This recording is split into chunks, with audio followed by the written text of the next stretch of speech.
Bonjour mesdames et messieurs, comment allez-vous? Bien, j'espère.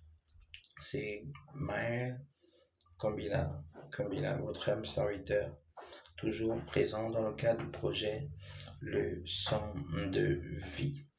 Je viens encore à travers ce support numérique partager avec vous un sujet de réflexion qui, j'espère, aura l'occasion de vous interpeller et de vous inviter à plus de méditation ou à davantage de réflexion. Le sujet du jour, mesdames et messieurs, c'est le rapport entre l'esprit, l'intelligence et l'argent. Je répète, le sujet du jour, c'est le rapport entre l'esprit, l'intelligence et l'argent, ou encore, on pourrait l'exprimer autrement, la relation entre l'esprit, l'intelligence et l'argent. Pour vous entretenir sur ce sujet, je vous invite à vous poser la question suivante. Vous êtes-vous déjà posé la question suivante? Quelle relation existe-t-il entre l'esprit, l'intelligence et l'argent? Vous savez, au départ, lorsque j'ai commencé à me poser la question à ce sujet, j'en suis arrivé à une conclusion. C'est que l'esprit ou l'argent ou l'intelligence peuvent constituer en eux-mêmes des formes de richesse. Autrement dit, une personne peut être riche parce qu'il possède de l'argent. Une personne peut être riche parce qu'il possède une certaine intelligence, ou encore une personne peut être riche parce qu'il est doté d'un certain état d'esprit. Aussi, pour moi, mesdames et messieurs, l'esprit, l'intelligence et l'argent pouvaient se situer au même niveau. L'esprit, dans ce contexte, l'intelligence et l'argent pouvaient être situés au même niveau, étant donné que chacun de ces éléments pouvait pour quelqu'un constituer une forme de richesse.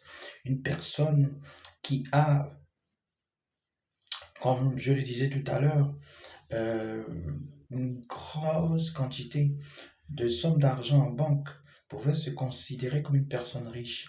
Une personne qui a dans son esprit, dans sa tête, autant pour moi, un certain nombre de connaissances pouvait se considérer comme une personne riche, ou encore une personne qui possède un certain nombre de d'informations ou de connaissances spirituelles pouvait se considérer comme une personne riche. C'est alors qu'un jour, j'ai pris ma Bible et j'ai ouvert ce passage qui disait que au commencement, la terre était informe et vide. L'Esprit de Dieu se mouvait au-dessus des eaux et Dieu dit que la lumière soit. Que la lumière soit. À la lecture de ce passage, mesdames et messieurs,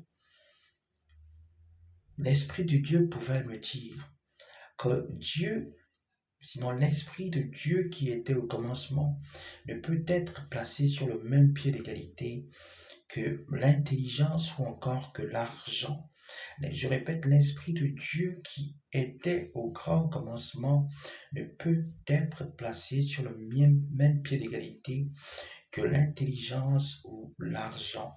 Et ce même esprit pouvait me dire qu'en réalité, ce que je dois comprendre s'agissant du rapport entre l'esprit, l'intelligence et l'argent, c'est que l'esprit est la source de toutes choses. L'esprit est la source de toutes choses. L'intelligence est une ressource pour beaucoup de personnes et l'argent peut être éventuellement considéré dans ce monde comme une richesse. Richesse, j'entends, financière. Donc, pour résumer à ces paroles, ce qu'on pouvait comprendre, c'est que l'esprit a en réalité la source. L'intelligence peut être considérée comme une ressource et l'argent tout simplement comme une richesse. Vous savez, lorsqu'on lit ce passage de Genèse, lorsque la Bible nous dit qu'au commencement, la terre était informe et vide, l'Esprit de Dieu se mouvait au-dessus des eaux et Dieu dit que la lumière soit. Dieu dit que la lumière soit. Dieu ici, mesdames et messieurs, c'est l'Esprit. Dieu ici, mesdames et messieurs, c'est cette entité qui était au commencement. Dieu ici, mesdames et messieurs,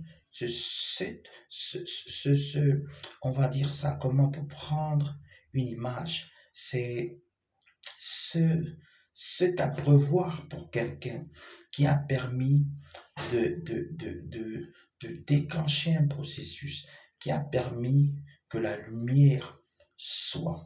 Lorsqu'on dit ici que Dieu dit que la lumière soit et la lumière fut, il faut comprendre ici que l'esprit qui est la source et qui a permis à la lumière de venir au monde, n'est-ce pas? La lumière, ici, nous devons comprendre que la lumière doit être perçue comme l'intelligence. La lumière, mesdames et messieurs, c'est cet élément qui est indispensable à la vie sur Terre. La lumière, mesdames et messieurs, c'est une ressource pour la plupart d'entre nous, mesdames et messieurs. Là où il n'y a pas de lumière, il n'y a point de vie. Et ça a été prouvé scientifiquement. Là où il n'y a pas de lumière, il n'y a point de vie. Là où il n'y a pas de lumière, il n'y a pas d'intelligence. Là où il n'y a point de lumière, il y a l'ignorance qui domine. Il y a la cupidité qui domine. Il y a l'opacité qui domine. Il y a la haine qui domine. Il y a l'inimitié, la colère qui domine. Aussi, mesdames et messieurs, il est important que vous le compreniez. Il est important que nous le comprenions. Que, au fond, la ressource n'a rien à voir avec la source. La source engendre la ressource. Et la ressource, mesdames et messieurs, qui est illustrée dans ce passage par la lumière, en réalité, de découler sur la richesse.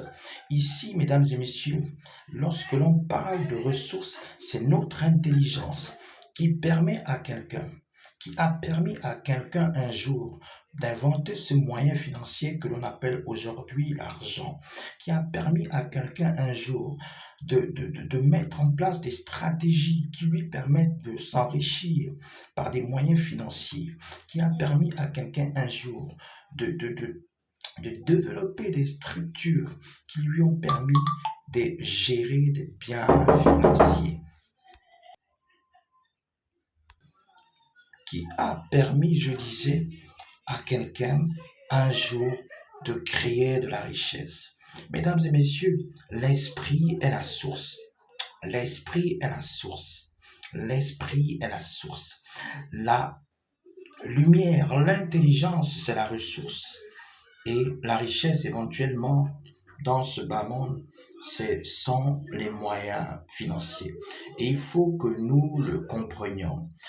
Si nous voulons un jour bâtir de la richesse, si nous voulons un jour jouir de ressources importantes pour développer nos richesses, et si nous voulons un jour nous connecter à la véritable source, sinon la source originelle de toutes choses. Et c'était mon message ce matin et j'espère que quelqu'un ou quelqu'une aura davantage l'occasion de comprendre ce dernier. Que Dieu vous bénisse encore et à la prochaine pour un prochain sujet de réflexion. Allez, bye et à la prochaine.